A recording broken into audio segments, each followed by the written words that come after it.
The unassuming power of the "Hello everyone, I hope you are well, and how are you?" I want to talk about a small but mighty word in the English language, the.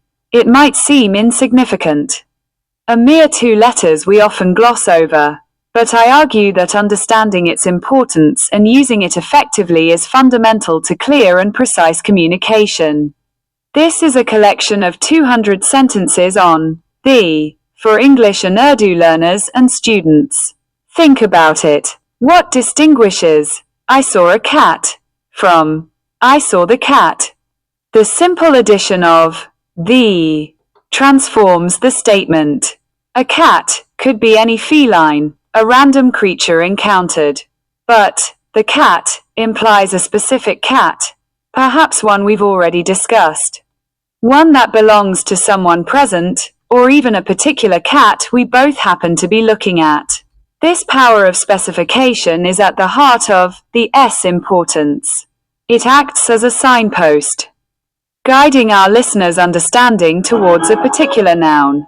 Without it, our language would be far more ambiguous, a landscape of generalities where specific meaning often gets lost. Consider instructions: close a door versus close the door. The first is vague, any door will do. The second is direct, pointing to a specific door we both understand. This precision is vital in countless situations, from giving directions to explaining complex ideas. Mastering the nuances of they can significantly enhance your communication. It allows you to be more direct, more specific, and ultimately, more easily understood.